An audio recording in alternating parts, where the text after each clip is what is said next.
for human rights you could say if you want to say? Dear friends, we are here in EU NGO Forum Human Rights Forum program, and here I have met one of my friend from India, Asim Trivedi ji. He is a very good cartoonist और उन्होंने बहुत अच्छे cartoon बनाया है। और उसके बाद हाँ, नमस्कार आसिम जी। और वो हमको कुछ डिस्क्राइब भी करना चाहते हैं, इसलिए हम वो चित्र देखेंगे, कार्टून देखेंगे और उसके बाद फिर बात करेंगे। ठीक है, क्या है बताइए आप, ये क्यों करना चाहते हैं, ये किसके बारे में है? तो बेसिकली मैं कार्टूनिस्ट हूँ जो ह्यूमन राइट्स पे काम करता हूँ। मेरा एक प्रोजेक्ट है कार्टून्स फॉर ह्यूमन राइट्स और वेबसाइट है cartoonsforhumanrights.org। तो मैं कार्टून्स बनाता हूँ दुनिया के अलग अलग हिस्सों पे जहाँ पे ह्यूमन राइट्स वायलेशन हो रहे हैं। तो ये कार्टून्स हैं बहरीन को लेके।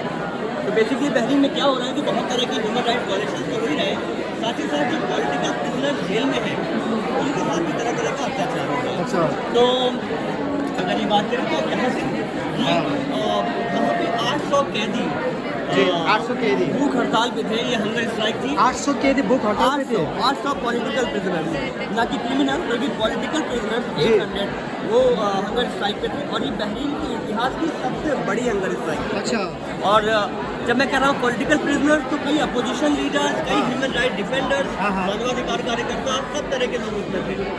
और ये कार्टून है कि बिकॉज बहरीन उन देशों में है जहाँ पे डेथ पेनल्टी के लिए इस तरह से बात करना है।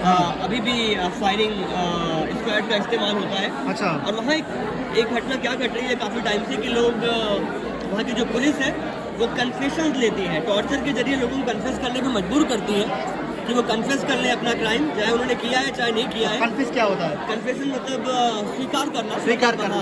अच्छा, और कोर्ट क्या होता है, कोर्ट उसके बाद फिर वहाँ का कोर्ट, हालांकि ये नियम है कि कोर्ट को कन्फेशन को नहीं मानना चाहिए। अच्छा, लेकिन बहरीन का कोर्ट इस कन्फेशन के आधार पर उनको मौत की सजा दे रहा है। अच्छा, ये एक और इशू है।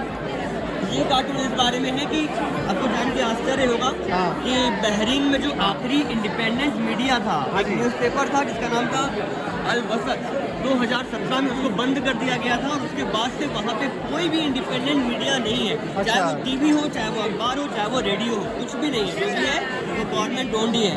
इसके बाद फिर ये कार्टून इस बारे में है कि कैसे वहाँ पे बहुत तरह के अत्याचार वहाँ की सरकार कर रही है, जो कि बेसिकली सुन्नी मोनार्की है। और खासकर शिया लोगों के साथ में इतना अत्याचार हो रहा है कि वो अपनी बात कहने में सक्षम नहीं है। ये कार्टून इस बारे में है कि जैसे वहाँ पे इलेक्शन हुए, लेकिन वहाँ बहुत सारे लोगों को इलेक्शन में कॉन्टेस्ट लड़ने ही नहीं दिया गया। इलेक्शन में नॉमिनेशन ही नहीं करने दिया गया, क्योंकि वो लोग अपोजिशन में लीडर रहे थे पहले, और वो 2011 में जब वहाँ पे अपराइजिंग हुआ था उसमें शामिल थे। उनको दोबारा ये कार्टून में मैंने दिखाया है कैसे आधे लोगों को पहले डिस्क्वालीफाई कर दिया गया और आधे लोगों में वोटिंग हुई, इसलिए कोई इलेक्शन नहीं है। अच्छा, इस तरह से बात करना है। This cartoon is about like many political prisoners. They were all either delayed or denied any kind of medical treatment. So I made this sandcloth. Medical delay और डिनाई। मेडिकल ट्रीटमेंट या तो मिला ही नहीं और या तो मना कर दिया गया। उसका मतलब डिनाई नहीं है। हाँ, तो इसका मतलब है कि या तो बिल्कुल ट्रीटमेंट नहीं करना चाहते हैं वो लोग।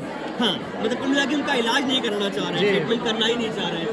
ये कार्टून इस बारे में है कि बहरीन ने HRW के 2 मेंबर्स को वीज़ा दे दिया था, लेकिन जब उनको पता लगा कि वो लोग IPU असेंबली अटेंड करने जा रहे हैं। क्या है IPU क्या है? वहाँ की एक असेंबली होती है, इंटर पार्लियामेंट्री यूनिट होती है, वो अटेंड करने जा रहे हैं, ह्यूमन राइट्स पे निगाह ऑब्जर्व करने जा रहे हैं, तो उन्होंने उनका वीज़ा वापस ले लिया। अच्छा, ये बेसिकली अब्दुल हादी अल ख्वाजा है। अब्दुल हादी अल ख्वाजा वहाँ के एक बड़े ह्यूमन राइट्स डिफेंडर हैं। अच्छा, बहुत लोकप्रिय भी है, लेकिन ये अभी जेल में है और ये बहुत लंबे वक्त तक हंगर स्ट्राइक में थे। अच्छा, जबकि ये मैंने वहाँ की किंग की तस्वीर बनाई है जो बेसिकली ह्यूमन राइट्स को खा रहे हैं। ये अब्दुल्ला ये कौन है? ये वहाँ की किंग है। अच्छा, बहरीन के किंग। उसके बाद फिर ये कार्टून है जनरली फ्रीडम ऑफ एक्सप्रेशन के बारे में कि कैसे फ्रीडम ऑफ एक्सप्रेशन जो मोनार्की है वहाँ पे जो ताज है, जो क्राउन है, उसके नीचे कैद हो गया है। अच्छा, this cartoon is about torture, like there are a lot of tricks and methods of torture they have been used in Bahrain, like even including rape, including sexual assault, including different kind of keeping prisoners naked together in their cell. तो बहुत कुछ वहाँ हो रहा है जो कि human dignity के लिए के हिसाब से नहीं जाता है। और ये कार्टून है, और ये कार्टून है कि जो पॉलिटिकल बिजनेस पे हड़ताल में थे, उनकी डिमांड थी कि उनको प्रार्थना करने के लिए, नमाज पढ़ने के लिए एक साथ इकट्ठे होने दिया जाए। अच्छा। मस्जिद के अंदर की मतलब जेल के अंदर की मस्जिद में, मॉस्क में, लेकिन उसको भी मना कर दिया गया। इसके अलावा ये कार्टून है कि कैसे वहाँ पे एक कफाला सिस्टम है। तो जैसे कि आपको बहुत सारे देशों के लोग वहाँ काम करने जाते हैं, क्या नेपाल से भी जाते हैं। अब कफाला सिस्टम में क्या होता है कि जब आप काम करने गए हैं वहाँ पे, तो आपका वीज़ा आपके पास नहीं होता, आपके एम्प्लॉयर के पास होता है। कंपनी के पास क्या होता है कि जब आप वहाँ से जाना चाहेंगे तो अपने हिसाब से जा नहीं सकते।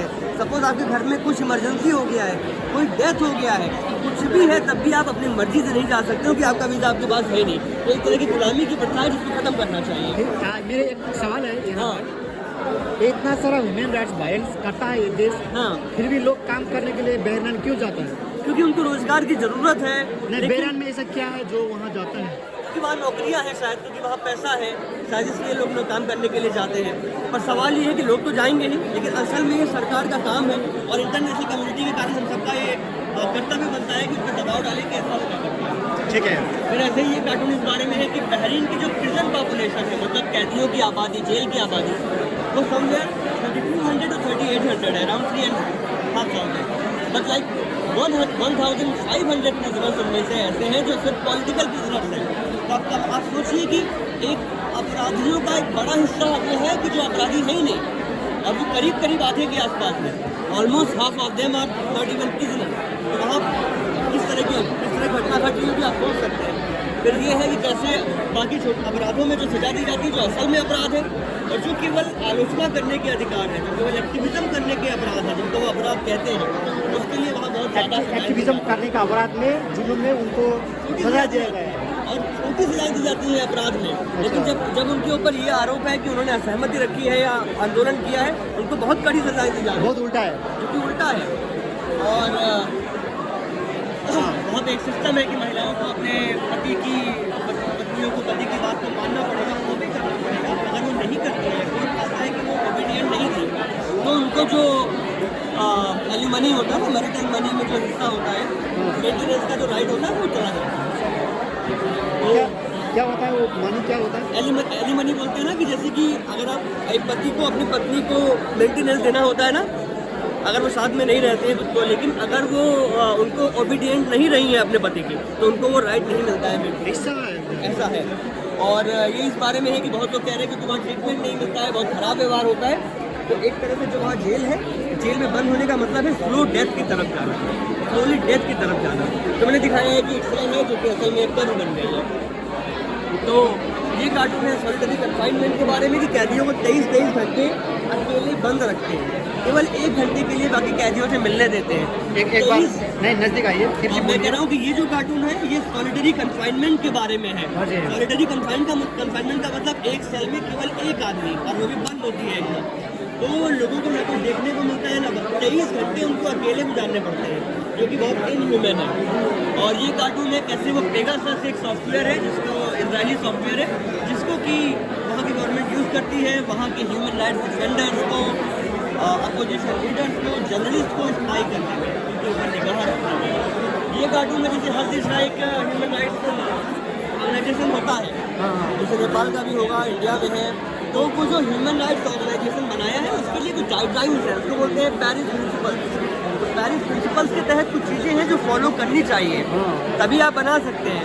वरना ये माना जाता है कि ये ऑर्गेनाइजेशन क्रेडिबल नहीं है, ये काम का नहीं है, तो वो प्रिंसिपल्स को वो फॉलो नहीं कर रहे हैं। अच्छा। इसलिए उनका जो ह्यूमन राइट्स ऑर्गेनाइजेशन है वो ऐसा है, बिना किसी काम का इतना बनता है, अभी कुछ कर नहीं रहा है। अच्छा। Lastly, this cartoon is about criticism, like they are charging people with terrorism just because they have criticized the government. तो अगर आप सरकार की आलोचना करते हैं तो आप पे टेररिज्म के चार्ज, आतंकवाद की धाराएं लगा दी जाती हैं। तो ये हो रहा है वहाँ पे। ये सारे कार्टून मैंने कुछ कवर करने की और कोशिश ये भी की बोलिए, ये भी बोलिए क्या है? ये बस केवल एक पोस्टर है जो बताता है कि ये ऑर्गेनाइजेशन, ये जो एग्जीबिशन है, ये Bahrain centre of human rights और cartoon for human rights campaign मैं चलाता हूँ। उसके साथ मैंने क्या ऑर्गेनाइज किया है, यहाँ पे FYD एक और ऑर्गेनाइजेशन है, और फ्रीडम कार्टून है, इस कार्टून साइड से मैंने सपोर्ट किया है। Okay, come to this side. Thank you for your good description. My question with you is that, so how did you meet to Nadal? Yeah, so Because when I do cartoons on international issues, I always came in, got in touch with the people who are working for them there. Like when I do cartoons for Turkey, so I do it in collaboration with the Turkish people, whether they are living in Turkey or in Israel, but they are active on Turkish issues, right? So the same I do, like suppose अगर मैं नेपाल के किसी मुद्दे पे काम करूँगा, तो मैं कोशिश करूँगा कि नेपाल के कुछ एक्टिविस्ट से पहले बात करूँ, जानूँ, समझूँ और उसके साथ ये काम करूँ. So how did you create all these cartoons, by hands or by computer? I like it. ये कार्टून ऐसे हैं जो मैंने दोनों से मिला के, जैसे बेसिक ड्राइंग मैंने हाथ से किया है और फिर कलर और बाकी उसको टेक्स्ट मैंने कंप्यूटर से डाला है. ये प्रिंट आउट है. हाँ, तो इस तरह से काम करते हैं. ये तो बहुत ह्यूमन राइट्स के बारे में हो गया. It is totally about the human rights, threads and risky. Do you feel this kind of risky or threats from any other group? You are making this kind of large cartoon. मुझे India में jail जाना पड़ा था. मेरे ऊपर sedition के charges थे. मुकदमा अभी भी चल रहा है. अगले फरवरी में तारीख है अगली. तो अगर आप अपने कार्टून्स में या अपने किसी भी काम के जरिए ह्यूमन राइट्स पर काम कर रहे हैं और अपनी आवाज़ उठा रहे हैं, तो कुछ दिक्कतें तो होंगी. आप चाहे दुनिया के किसी भी हिस्से में हो, और कई हिस्सों में थोड़ी ज़्यादा दिक्कतें हैं, तो बट स्टिल मतलब हम लोग काम करने की कोशिश कर रहे हैं. यही तरीका है. ठीक है, thank you so much for शुक्रिया सुनील जी, बहुत अच्छा लगा आपसे बात करके. हाँ जी. और बहुत खुशी की बात है और बहुत अच्छा लगा कि आप भी अपनी बात यहाँ रख रहे हैं और अपना मुद्दे उठा रहे हैं. ये कमाल